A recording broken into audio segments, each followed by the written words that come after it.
On a montré comment calculer la dérivée f' de n'importe quelle fonction algébrique f.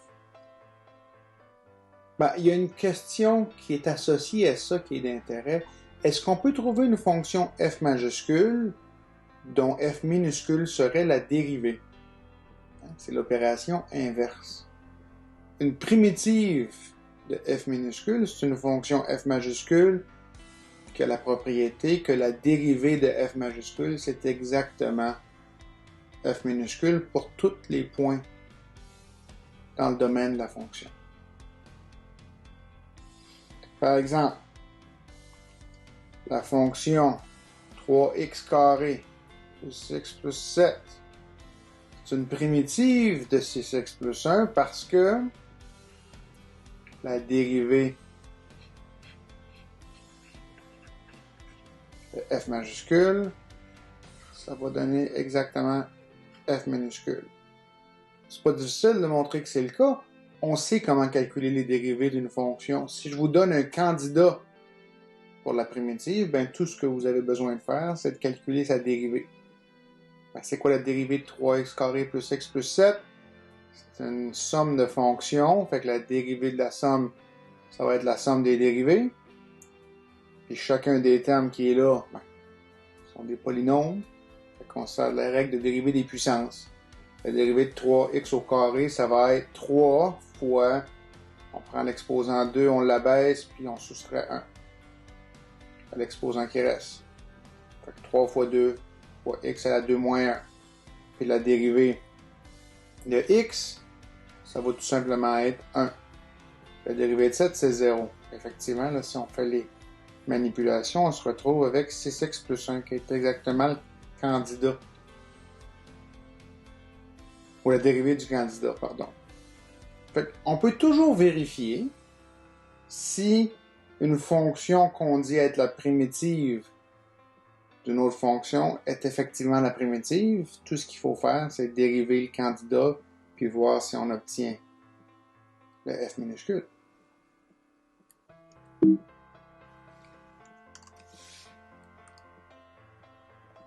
C'est pas la seule primitive f majuscule, la fonction qu'on a donnée. Ici, je vous donne la fonction g majuscule.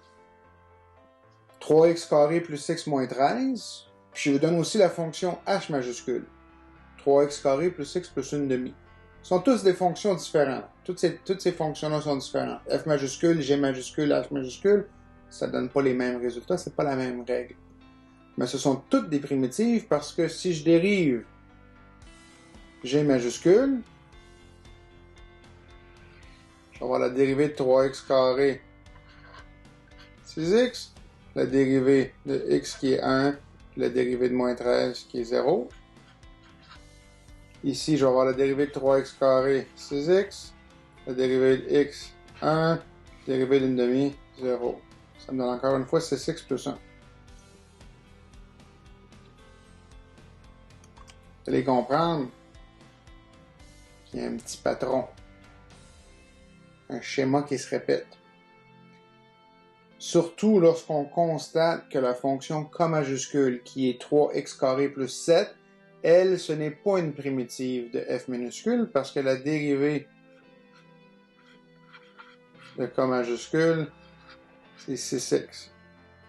Et 6x, c'est pas la même fonction que 6x plus 1.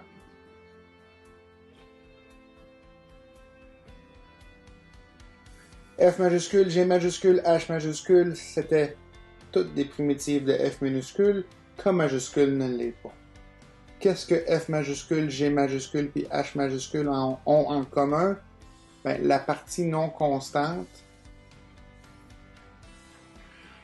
est la même. Et entre autres, est différente de la partie non constante de K majuscule. Fait que la primitive d'une fonction, c'est pas unique. On ne devrait pas parler de la primitive, on devrait plutôt parler des primitives.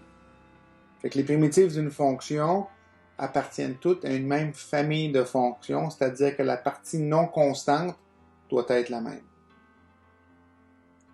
Fait que si vous en trouvez une primitive de f minuscule, appelons-la f majuscule, donnez-moi n'importe quel nombre réel, n'importe quelle constante réelle. Puis si je rajoute une constante à f majuscule, la primitive, j'obtiens une nouvelle primitive de f minuscule. C'est pas surprenant, regardez.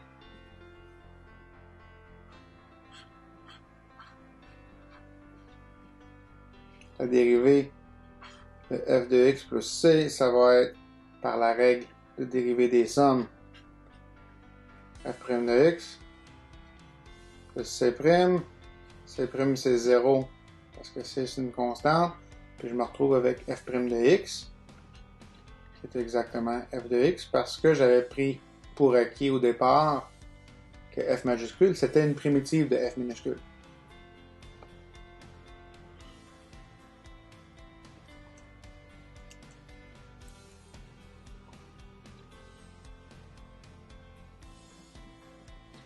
D'autre part, si je vous donne deux primitives, f majuscule et g minuscule, excusez-moi, f majuscule et g majuscule d'une fonction quelconque f minuscule, ben je peux trouver une constante qui va faire en sorte que la première primitive, c'est la deuxième primitive plus une constante, ou encore, si vous préférez, qui va faire en sorte que la différence entre les deux primitives, c'est une constante.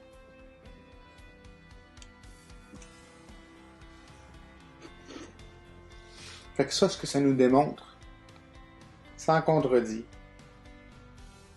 c'est que si vous avez deux primitives d'une même fonction, ben, elles peuvent différer au plus par une constante.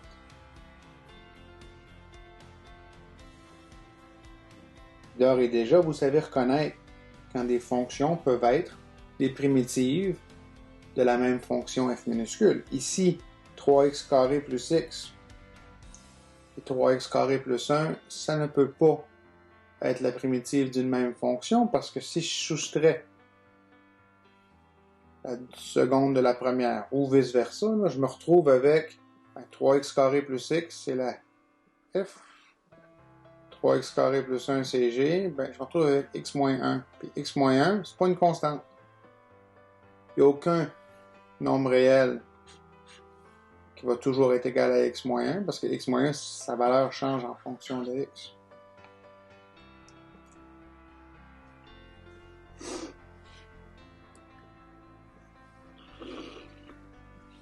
Pour simplifier ou pour alléger la notation, si f majuscule, c'est une primitive de f, c'est-à-dire que si f de x plus une constante, c'est la famille de primitives de f minuscule, on va écrire tout simplement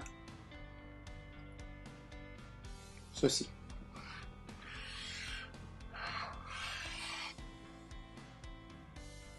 C'est une expression qu'on lit de la façon suivante. C'est l'intégrale de la fonction f minuscule par rapport à la variable x. On dit souvent l'intégrale de f par rapport à x, ou encore l'intégrale fx dx. Toutes ces choses-là veulent dire la même chose, que f majuscule de x plus c, c'est la famille de primitives de f minuscule.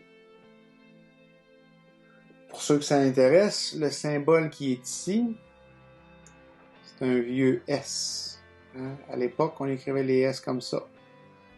Parce que l'intégrale, on l'a mentionné au chapitre 2, quand on a fait les problèmes classiques, on peut l'obtenir éventuellement en faisant des sommes infinies.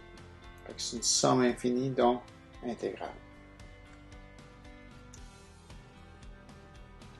On peut vérifier, par exemple, la validité des expressions suivantes. Je vous dis que l'intégrale de x dx, c'est x au carré sur 2 plus c. Comment est-ce que je vérifie ça? Si c'est vrai, ça veut dire que cette expression-là, c'est la famille de primitives de ce truc-là qu'on appelle l'intégrande. Le truc en dessous de l'intégrale, là, du signe d'intégrale, on l'appelle l'intégrande. On va pouvoir vérifier que l'énoncé ou l'expression est valide, que la famille de primitives de x par rapport à x, c'est x au carré sur 2 plus c, parce qu'en dérivant le candidat pour la famille, on retrouve l'intégrante. La dérivée de x au carré sur 2 plus c, ça va être la dérivée du premier terme. Ben, j'ai une puissance. J'abaisse le 2, il me reste 1. 2x à la 1 sur 2 plus la dérivée de c. La dérivée d'une constante, c'est 0. Je me retrouve avec 2 sur x. Excusez, 2 fois x à la 1 sur 2. Les deux s'annulent, il me reste x. Et x, c'est exactement ce qu'on avait ici. OK. Ça fonctionne comme on aimerait que ça fonctionne. Maintenant, si je vous dis que la primitive de 1, c'est x plus c, ou encore que l'intégrale de 1 par rapport à x, c'est x plus c, vous pouvez le vérifier si c'est le cas ou pas. Tout ce que vous avez besoin de faire, c'est de dériver la primitive, puis de voir si vous obtenez l'intégrante. La dérivée de x plus c, c'est la somme des dérivées. La dérivée de x, c'est 1.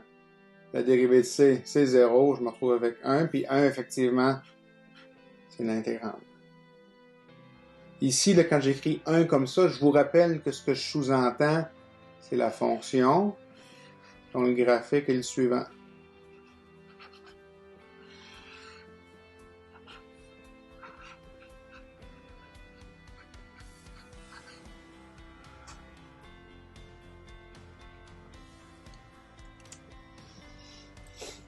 C'est facile de faire les vérifications. Je vais vous en faire 2 autres, puis vous vérifierez que c'est bien le cas pour toutes les autres intégrales. On va montrer que la primitive de x à la 3, c'est bien x à la 4 sur 4 plus c.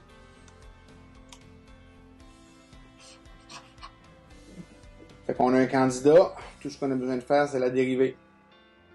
C'est quoi la dérivée de x à la 4 sur 4 plus c? La dérivée de c, ça va me donner 0, c'est clair. La dérivée de x à la 4 sur 4, ben un quart qui est ici, il ne bouge pas. Il reste là. Ensuite, x à la 4, je me sers de la règle de dérivée des puissances. J'abaisse l'exposant. La puissance. La 4 qui est ici. Puis il va me rester comme puissance 1 de moins que la puissance avec laquelle je commençais. Je suis parti avec une puissance de 4. Il va me rester une puissance qui est 3 ici. 4x3 sur 4. Les 4 s'annulent. Je me retrouve avec x3. C'est effectivement ce qu'on avait. Fait que vous voyez, même quand on va dans le sens inverse, il faut se souvenir comment dériver. On n'a pas le choix. Si vous avez oublié que la dérivée d'une somme, c'est supposé être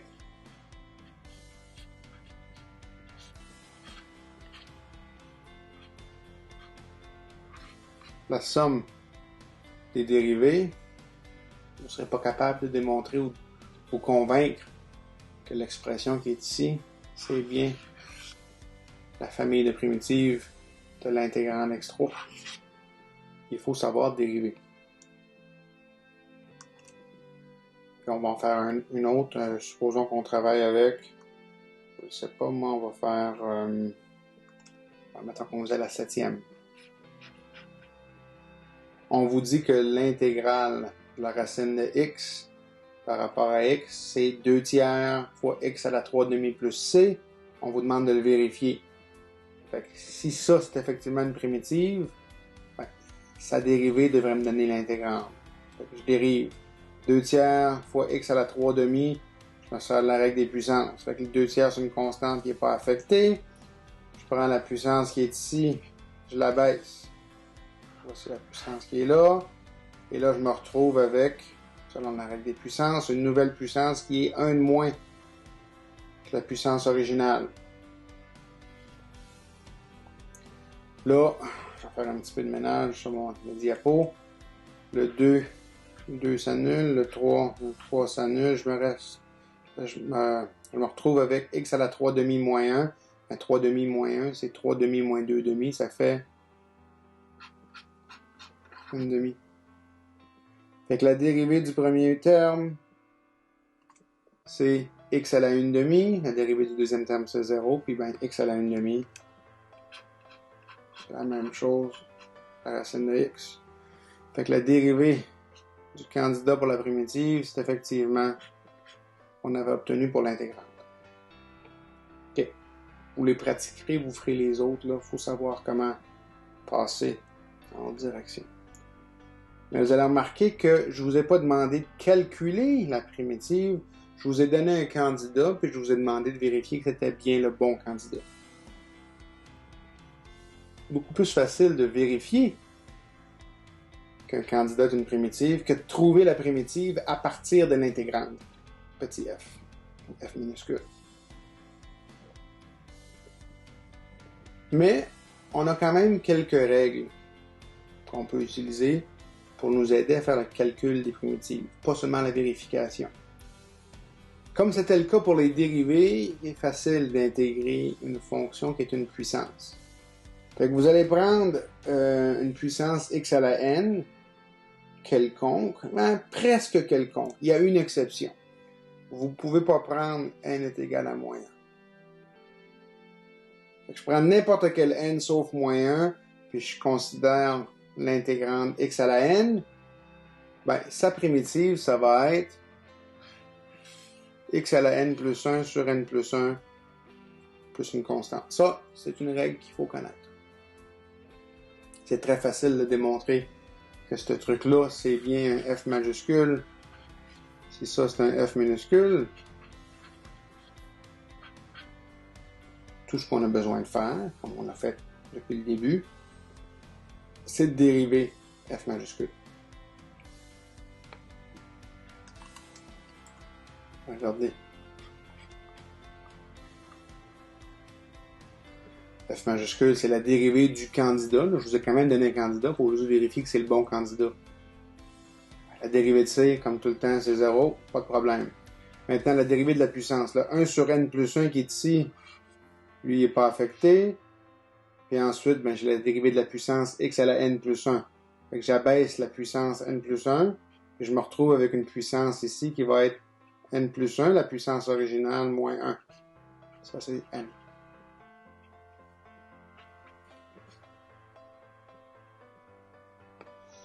On va faire un peu de ménage.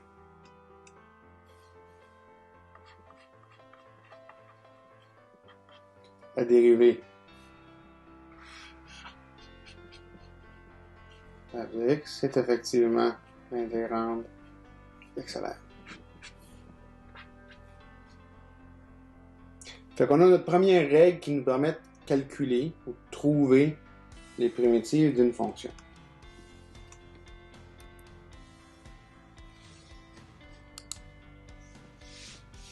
Par exemple, qu'est-ce que c'est la primitive de x à la 13? Qu'est-ce que c'est la primitive de x à la moins 7 sur 3? Qu'est-ce que c'est la primitive de x à la 0? Je vais vous faire remarquer que dans les trois cas, la puissance n, elle n'est pas égale à moins 1.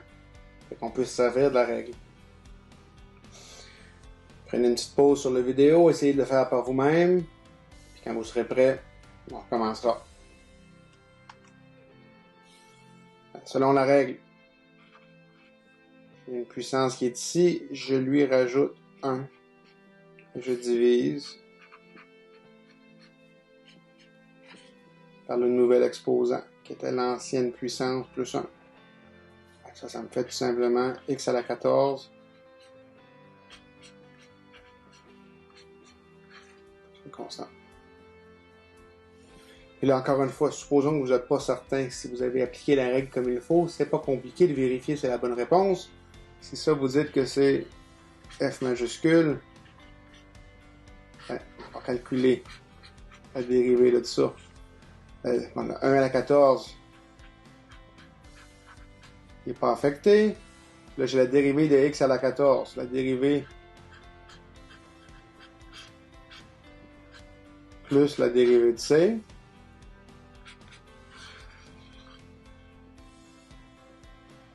Ben, ça me fait 1 quatorzième. La dérivée d'x à la 14, ça va être 14 x à la 13 plus la dérivée de c qui est 0. Et voilà, x à la 13, c'est bien l'intégrante qu'on cherchait. Je vais l'effacer parce que vous pourrez toujours regarder sur la vidéo, regarder en arrière sur le vidéo au besoin. On va faire la seconde. Ben, x à la moins 7 tiers. Fait qu'ici, je dis que n c'est égal à moins 7 tiers.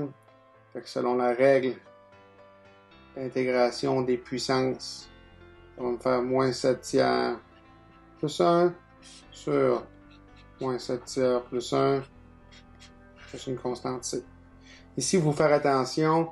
Moins 7 tiers plus 1, des fois, là, on y pense vite, puis on ne voit pas nécessairement ce que c'est supposé être. Prenez le temps de l'écrire au long si vous n'êtes pas certain.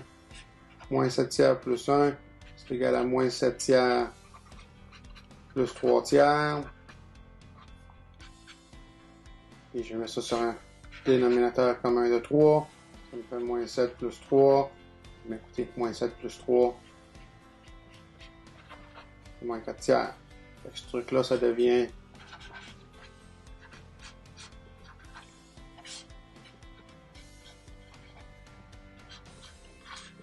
si vous voulez, vous pourrez aussi le réécrire comme étant moins 3 quarts. X à la moins 4 tiers plus C. Tout ce que j'ai fait là, c'est j'ai divisé par une fraction en multipliant par l'inverse de la fraction. OK? L'autre truc qui est ici, écoutez, on l'a déjà vu cette primitive-là. Ça, c'est la même chose là, que d'écrire l'intégrale de 1 par rapport à x. Mais là, on peut aussi l'écrire comme une puissance. Fait que selon la règle, ça veut dire que ce truc-là, c'est n. Fait que ça me fait x à la n, qui est 0 plus 1, divisé par n, qui est 0 plus 1, plus une constante. Ça vous fait x à la 1 sur 1 plus une constante, et x plus une constante. Et effectivement, la dérivée de x plus une constante, ça vous donne bien 1.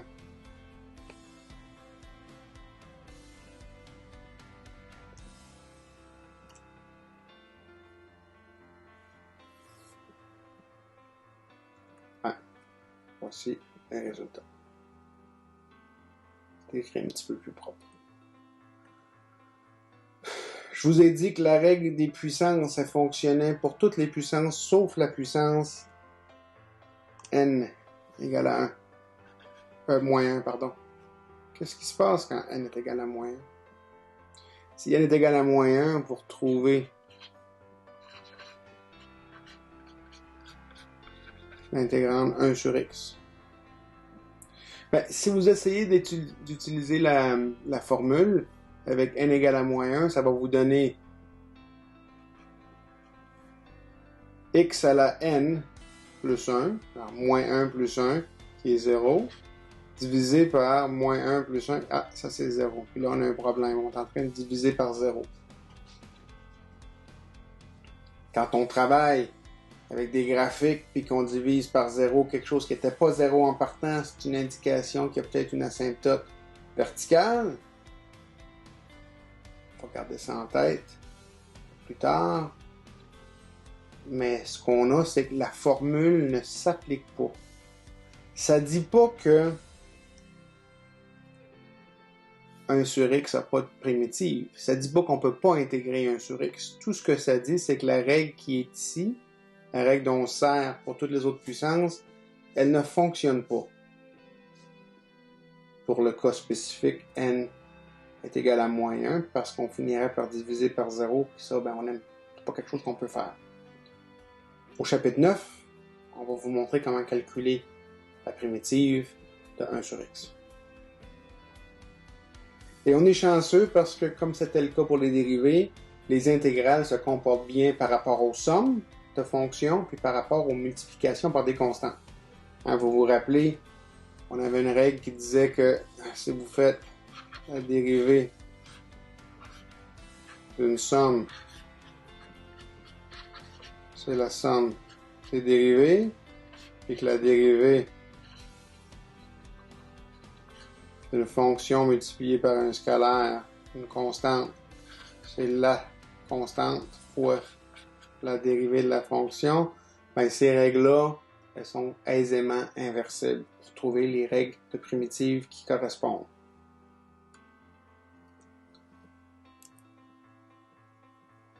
Fait que c'est quoi les propriétés des primitives? Si vous partez avec deux fonctions f minuscule puis g minuscule, puis que ce sont des fonctions dont f majuscule puis g majuscule sont des primitives, respectivement, là, je veux dire f majuscule, c'est la primitive de f minuscule, puis g majuscule, c'est la primitive de g minuscule. Puis si vous me donnez deux constantes a et b quelconques, ben, l'intégrale de la combinaison linéaire ici, a fois petit f de x plus b fois petit g de x, cette intégrande-là, elle s'intègre facilement, puis on trouve la primitive en sortant les constantes, en intégrant la première fonction, on sort l'addition, on sort la constante, puis on intègre la deuxième fonction. Fait que c'est la même règle, si vous voulez, que la règle combinée pour la dérivée. La page précédente, je vous ai donné deux règles.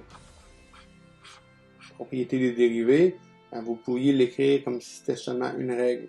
La dérivée de a fois f de x plus b fois g de x, ça va être a fois la dérivée de f plus b fois la dérivée de g. Ben, c'est la même règle, mais ici, c'est une règle pour les intégrales. Fait que les intégrales possèdent aussi ce qu'on appelle la propriété linéaire. Quand vous allez faire un peu d'algèbre linéaire, vous allez voir peut-être qu'est-ce que ça veut dire. Je ne prends pas la peine de le démontrer. La démonstration est là, mais je ne vais pas la lire avec vous. Ça serait important de vérifier que c'est bien le cas.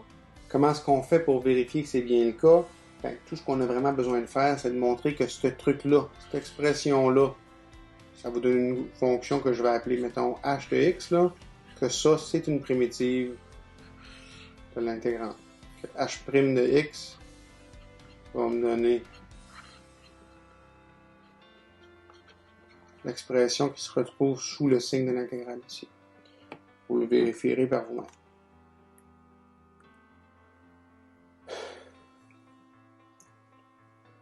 L'intégrante dont j'ai parlé à quelques reprises, c'est le truc qui se retrouve sous le symbole de l'intégrale.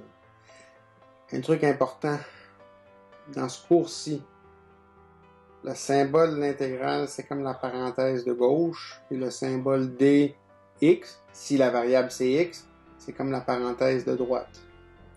Vous n'êtes pas obligé d'intégrer par rapport à x. On va souvent vous suggérer d'intégrer par rapport à x parce que c'est plus naturel d'y penser de la façon suivante, mais vous pouvez intégrer par rapport à n'importe quelle variable. Tant aussi longtemps que le truc qui est ici, c'est la variable qui rentre dans la fonction. Fait que je pourrais vous demander, par exemple, d'intégrer f de y par rapport à y. Vous voyez la variable qui apparaît avec le d, parenthèse droite, c'est supposé être la même variable que ce qu'il y a là. Si vous écrivez, ou si jamais vous rencontrez, parlez un peu au chapitre 10, si vous rencontrez une expression qui ressemble à ceci, ce que vous êtes en train de dire, c'est qu'on traite y comme si c'était une variable et que tout ce qui n'est pas un y dans l'intégrande, c'est une constante. Fait qu'ici, x, nous, on est habitué à ce que ça soit une variable. Mais si je vous raconte ou si je vous impose que la variable c'est y, ben le x, c'est plus une variable, c'est une constante ici. C'est une constante par rapport à la variable y. Fait qu'il faut faire très attention d'avoir noté la variable d'intégration. On peut se servir de la règle de propriété, la propriété linéaire des intégrales pour trouver une primitive, par exemple, de l'intégrande x à la 13 plus x à la moins 7 tiers.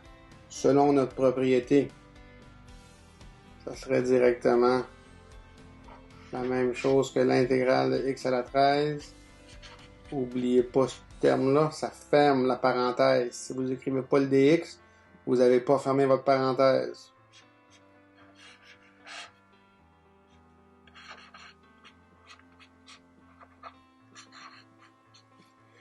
Hein? On peut sortir la somme qui est ici à l'extérieur de l'intégrale. Ou si vous voulez rentrer l'intégrale à l'intérieur de la parenthèse, à la distribution de l'intégrale. Ben, l'intégrale de x à la 13, on l'a calculé tout à l'heure, c'était x à la 14 sur 14 plus une constante, je vais l'appeler celle-là C1. C'est un nom particulier. Plus, ben, on a vu ici que c'était x à la moins 4 tiers sur moins 4 tiers plus une constante, celle-là je vais l'appeler C2. Puis ben le C1, si C1 c'est une constante puis que C2 c'est une autre constante, je peux les combiner ensemble.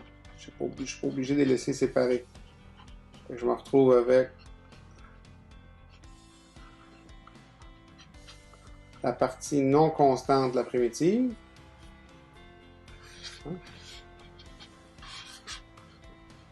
Plus une nouvelle constante C qui se trouve à être la somme de C1 plus C2.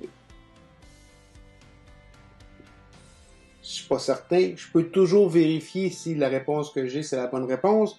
Si ça, je pense que c'est ma primitive, je peux dériver ça.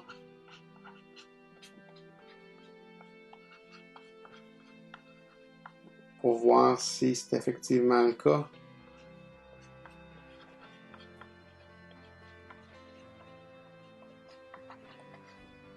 La dérivée, c'est l'intégrante.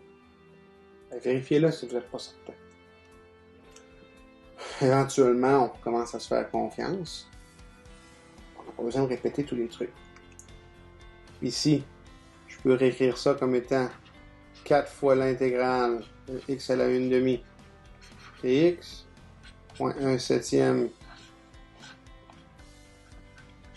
dx, plus, ben là je peux l'écrire comme l'intégrale de 2 ou encore 2 fois l'intégrale de dx. L'intégrale de dx, c'est la même chose que de dire l'intégrale de 1 dx. Ben, 1 fois dx, c'est juste dx.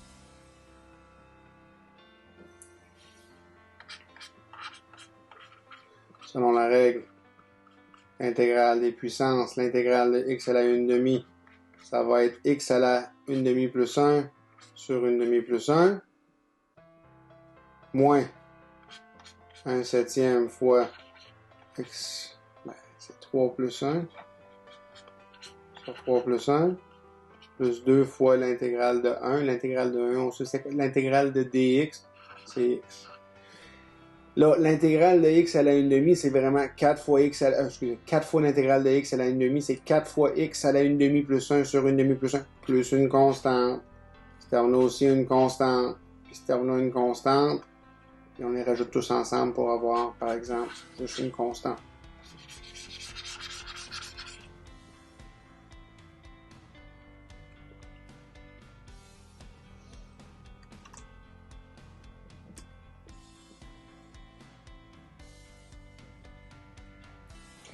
Au chapitre 5 et au chapitre 6, j'ai pris la peine de vous mentionner qu'il y avait une distinction entre la fonction dérivée, ce qu'on appelait f' de x, puis la dérivée de la fonction à un point particulier, f' de a, où est-ce que a représente une valeur spécifique de x. F' de a, c'est un nombre, f' de x, c'est une fonction. Faut pas se mélanger. Le nombre f' de a représente la pente de la droite tangente, puis f' de x, c'est une fonction qui vous permet de calculer la pente de la droite tangente à n'importe quel point. Mais ce sont deux entités ou deux concepts différents. On a aussi cette dichotomie-là pour les intégrales, pour les primitives.